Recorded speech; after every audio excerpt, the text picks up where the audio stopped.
One of the things that I've noticed about hate reading The Guardian is that sometimes the message can be quite insidious and quite cleverly done, quite sophisticated. But then in other times they just go balls out, like full Antifa retard. And this is one of those articles. It's a bit like on the Rambo films when Rambo he starts off by sneaking through the jungle or whatever, and then he gets caught, and then he breaks free from the prison and just burns the whole fucking country down and butchers everybody. This is the Guardian equivalent of one of those articles. Fuck it, balls out. Journalistic integrity can go straight out the window. Just complete, outright Antifa propaganda. And it's called Tommy Robinson Wants to Be an MEP, but We in the Northwest Can Stop Him, by Nahela Ashraf. Lovely, the real English rose there, just the kind of English rose the Bronte sisters would write about. The far-right thug, right away, straight in there. The far-right thug is standing in the European elections. The voters he claims to stand up for must reject this brand of hatred. They must reject. You come to my country and you make demands on us? This is where we're going here, folks. This is really, really fucking bad. Tommy Robinson or Stephen Lack, as if we didn't know. Yeah, we know he uses a fake fucking name. And by the way, I'm not Tommy's biggest fan, but I'm not going to get into that again. That's not the issue here, which we'll get into. If we want to refer to him by his real name, yeah, we know. Announced last week that he's standing for the northwest of England in the European election. So Tommy's got this run. He's going to try and be a member of the European Parliament. And this is the context here. And the Antifa and the lefties have all shut their pants. And this is just an outright, it's horrible piece of this. The former British National Party BNP member wants to take the seat that his then leader Nick Griffin held from 2009 to 2014. Tommy Robinson is a far-right thug for the second time who went from being a member of the BNP to co-founding the English Defence League. He talks about standing up for ordinary working class people, but he is not interested in real solutions to the problems faced by the white working classes. His answers to the despair people feel after more than a decade of austerity and Tory attacks on the welfare state is to scapegoat Muslims and migrants. Tommy Robinson's EDL was an inspiration for far-right terrorist Anders Breivik, who killed 77 people in North...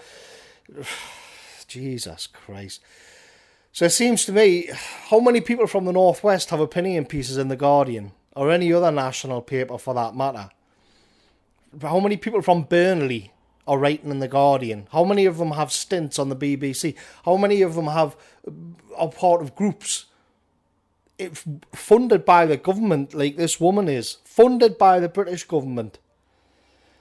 Instead, what we have here is an attempt to psychologically connect those very people who just want to be part of the discourse. They just, as the left would say, they just want to have their voices heard, but they're compared to mass murdering lunatics.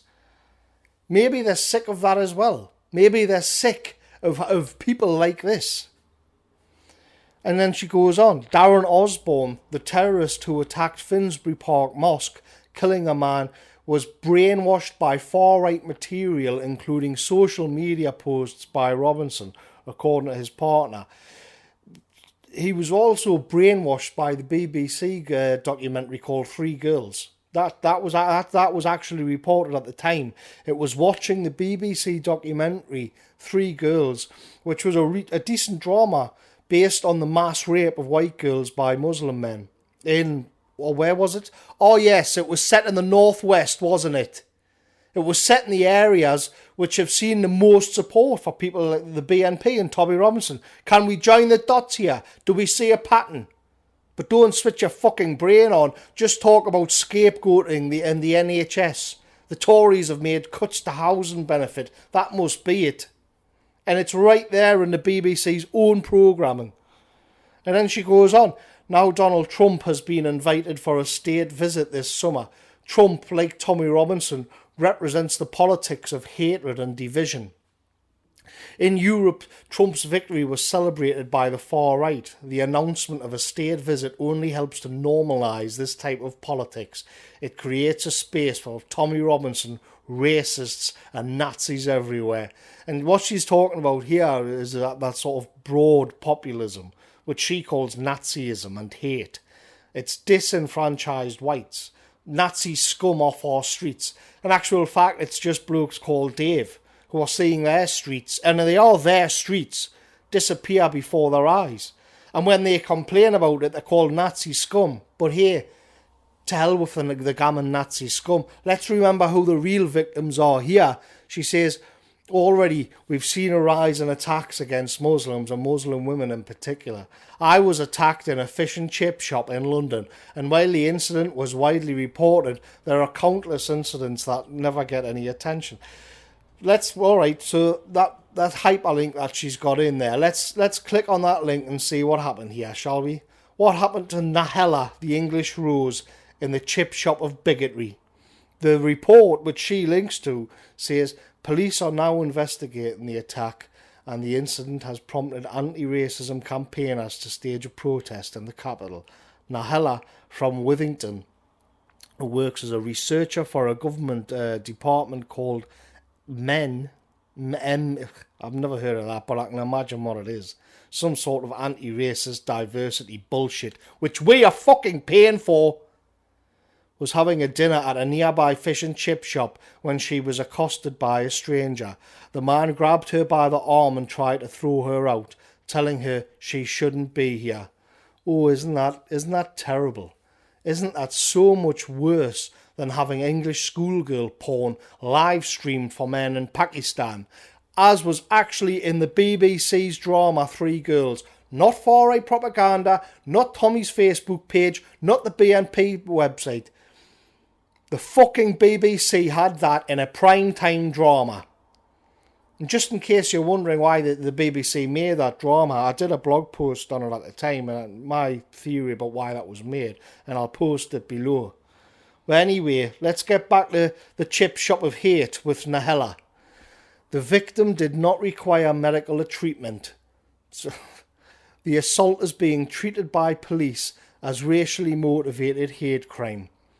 The suspect is described, here it comes, as a male of Arab appearance, aged in his 30s, about 5'9" with facial hair and a non-British accent.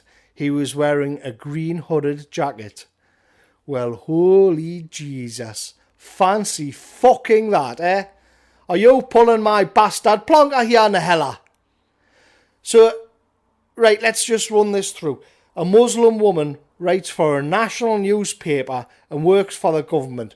Her claim to fame is that she suffered a racist attack, except her attacker wasn't even a British man or even white. But hey, fuck it. The whites in the north are getting sick and tired of being lectured to by lying foreigners who've been wafted up into positions of power and influence in this country. So shut them down, shut them all down. There's going to be a European election, and they may have a choice to get some sort of bit of a dodgy, not 100% on their team guy in to at least speak for them in some degree. But fuck it, shut him down. They can't be allowed any voice at all. In what fucking universe is this woman part of a vulnerable group and from the lass who works a 12-hour night shift in a factory is the racist oppressor? You see, it's this complete inversion of reality which is driving people insane in this country. People aren't meant to have to deal with lies on this scale. I once watched a documentary on the CERN particle accelerator, and they did an experiment on atoms where they sped them up so fast that they disappeared for a fraction of a second, and when they came back, all of the properties were inverted and sort of inside out. It was the opposite of itself. Britain is a fucking nuthouse because the people with the most power and influence claim to be oppressed by the people they oppress. This isn't going to end well, folks. This is Bolshevism with halal curry. I'll see you later, folks.